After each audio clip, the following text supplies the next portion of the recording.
കാക്കിപ്പടയോടും പരാക്രമമാണ്. കായംകുളം ദേവികുളങ്ങര ക്ഷേത്രത്തിലാണ് കെട്ടുകാഴ്ചയ്ക്കിടെ സംഘർഷമുണ്ടായത്. 2 പോലീസുകാർക്ക് മർദ്ദനമേറ്റു. 15-അംഗ സംഘമുണ്ടായിരുന്നു. Pepper spray പ്രയോഗിച്ച ശേഷമായിരുന്നു മർദ്ദനം. കൂടുതൽ വിശദാംശങ്ങൾ രഘുനാഥ് നാരായണൻ തരും. രഘു, പോലീസുകാരെ മർദ്ദിക്കാനുണ്ടായ കാരണം എന്താണ്? പെപ്പർ സ്പ്രേ പ്രയോഗിച്ച ശേഷം മർദ്ദിക്കുക എന്നൊക്കെ പറഞ്ഞാൽ ഇവർ അക്രമിക്കൂട്ടം തന്നെയല്ലേ?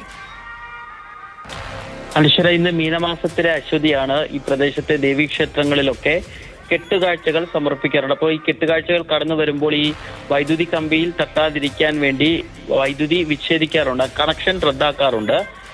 ഏറെ സമയമായിട്ടും ആ പ്രദേശത്ത് വൈദ്യുതി നൽകാൻ വേണ്ടി സാധിച്ചിരുന്നില്ല. ഇതിനെ തുടർന്ന് പോലീസുകാരും ഈ കെട്ടുകാഴ്ചയുമായി വന്ന ആളുകളുമായി തുടങ്ങിയ വാക്കുതർക്കമാണ് വലിയ സംഘർഷത്തിൽ കലാശിച്ചത്. അനശ്വര പറഞ്ഞതുപോലെ തന്നെ പോലീസ് ഉദ്യോഗസ്ഥരെ പെപ്പർ സ്പ്രേ, കുരുമുളക് സ്പ്രേ ഉൾപ്പെടെ സ്പ്രേ ചെയ്ത ശേഷം അതിക്രൂരമായി മർദ്ദിക്കുകയായിരുന്നു. മുഖത്താണ് പോലീസുകാർക്ക് സാരമായി പരിക്കേറ്റിട്ടുള്ളത്.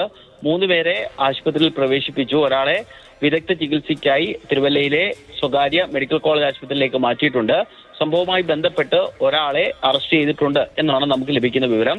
ഡിവൈഎസ്പി, കായംകുളം ഡിവൈഎസ്പിയുടെ നേതൃത്വത്തിൽ വലിയ പോലീസ് സന്നാഹം നിലവിൽ ആ സംഘർഷം നടന്ന പ്രദേശത്തുണ്ട്. CCTV ദൃശ്യങ്ങളും മൊബൈൽ ഫോണിലെ ദൃശ്യങ്ങളുമൊക്കെ കേന്ദ്രീകരിച്ച് പ്രതികളെ അതിവേഗത്തിൽ പിടികൂടാനുള്ളൊരു ശ്രമമാണ് പോലീസ് നടത്തിക്കൊണ്ടിരിക്കുന്നത്.